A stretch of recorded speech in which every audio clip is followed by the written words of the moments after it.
Hey, it's Arrow, and this is Frag. Asking the questions and then questioning the answers. Taking the physical opportunity to figure out who, what, where, why, when, and how you are becoming, will become, and more importantly, how did it even happen? Asking the questions and then questioning the answers. This is defrag. Now, I do defragging in so many different shapes and forms. I have a defrag journal that I keep every day. And the reason for that is because I'm constantly asking questions, or things will happen and I like to just break things down. You should see me with the musicians that I talk to. When I go in there, I look at their song lyrics and I break them down. Sometimes they get a little offended by that because they want me to have my own interpretation and not for them to tell me what is happening and why that song happened to come into play. In fact, I was with these guys the other day, and what was pretty funny is I said, tell me one thing. You guys aren't that band that can write a song in 20 minutes and you expect it to be a hit. And they kind of laughed that off by admitting, yeah, that's happened. And it's like, how does it happen?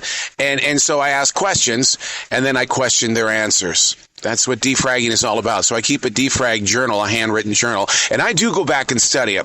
It is for the future person. It could be me, it could be anybody, but you learn from these different lessons in life is what you do when you defrag. And the other way that I do it is I do it here vocally because I talk with so many people of the creative line of life. They go, why hasn't somebody shown me how to become a defragger?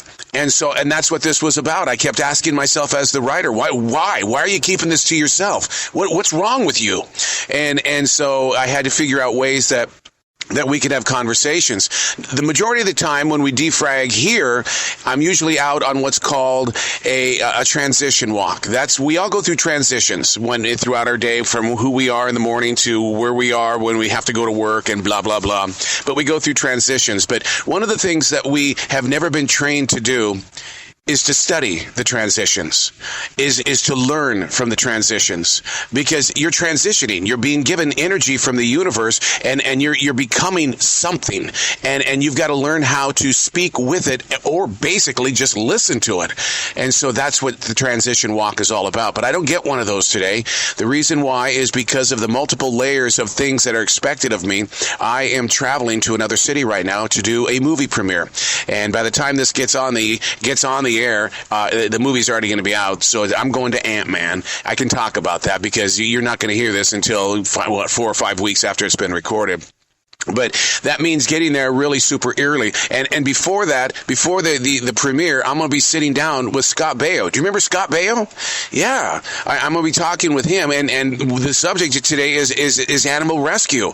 We've rescued 9 dogs. And with Jazzy and Sammy and Sophia and the Maltese, it's just a great journey is what it is. And so Scott and I are going to sit down. We're going to have a conversation about the importance of rescuing animals. And that's going to happen before I do the movie premiere, and then I have to go off and do my stuff at CS. So it's a crazy day. So, but I want to put the subject on something here that really was created because of what I'm doing today, because of the tremendous amount of transitions that are expected today, from waking up after 3 days of unforgettable camping to what I have to go back to the real world. Why? This is stupid. Why do I do this to myself? Well, that's one person that I am, to now I have to be the writer, and now I've got to go off and do CS sometime today, and a coworker says, well, I hope you make it.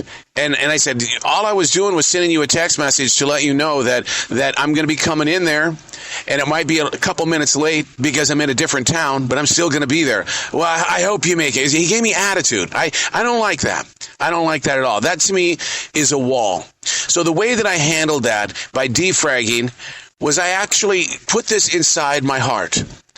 Every day, you, me, your parents, your friends, everybody, the mayor of your city, the president of the United States, we all face walls.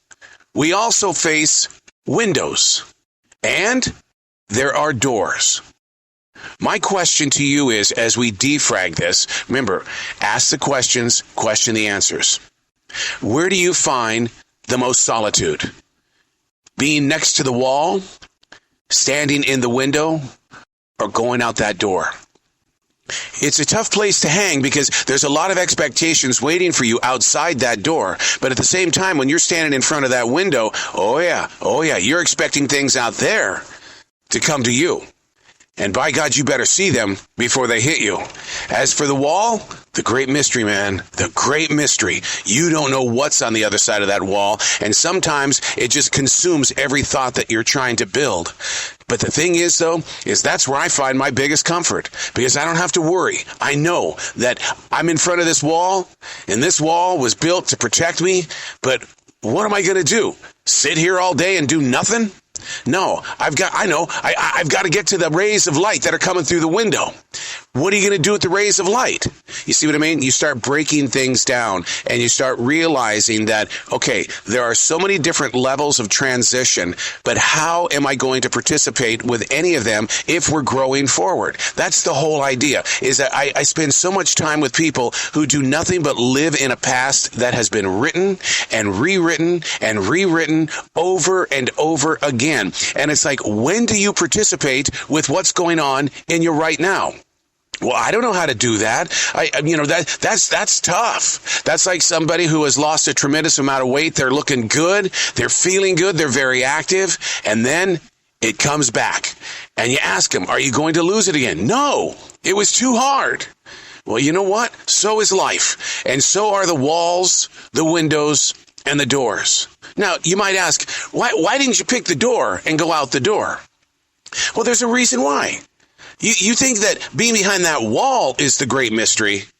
Outside that door is even a greater mystery, because you don't know what other people's expectations are going to be for you. What are you going to have to sacrifice once you go outside that door? What are you going to do?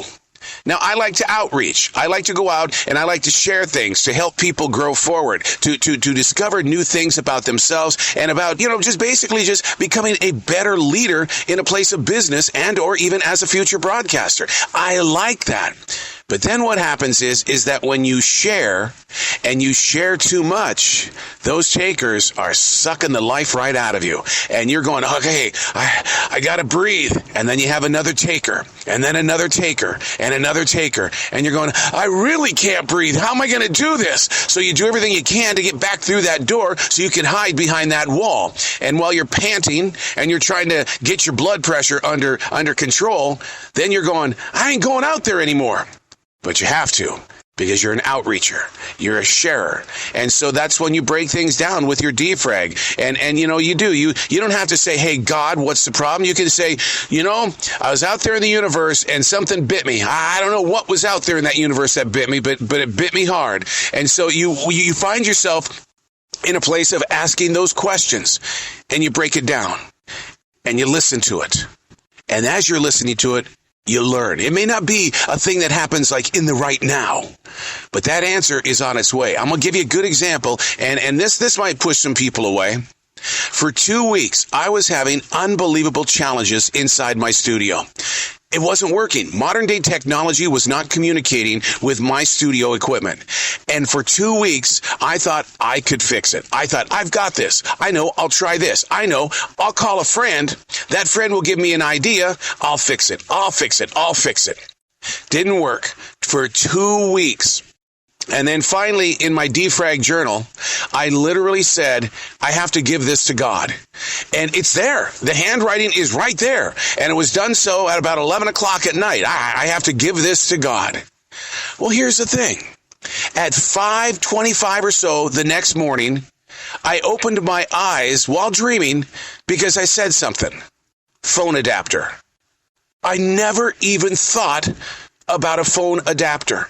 Because I cleared my mind of, okay, this is no longer in my hands. I relieved myself from the duties of trying to keep that control board in order. I gave it to a higher power and said, you fix it. And there was the answer at 5:30 in the morning, right there. And has it worked? Yeah, it worked. Breaking it down. Letting go of a lot of things that you think that you're in control of, standing next to that wall, fighting that wall, trying to get through that wall, when the window has always been over there, and so has the door. And on that particular day, when I gave it to God, I walked through that door and I said, I can't do it. I can't. I've called on friends. They couldn't help me. I can't go out and buy a brand new control board. That's just not my thing right now. I know I can fix this. I'm going to give it to God. And it happened. It works. And now we're back to communicating again in ways that are better than what I had before. But why was I up against that wall? What was blocking me from getting a simple phone adapter? Who would have ever thought? I even called the phone company. They didn't say anything about a phone adapter. They didn't even offer me such an idea. They literally said, well, we've got Motorola on the phone right now with us, and they don't know. They don't know. So I had the wall, I had the window, and I had the door. And neither of them were serving the situation until I let it go. I knew I was no longer in control. Didn't make me a quitter, but what it did was it made me a listener. And in the process of becoming a listener, then you start seeing things through other ways of learning.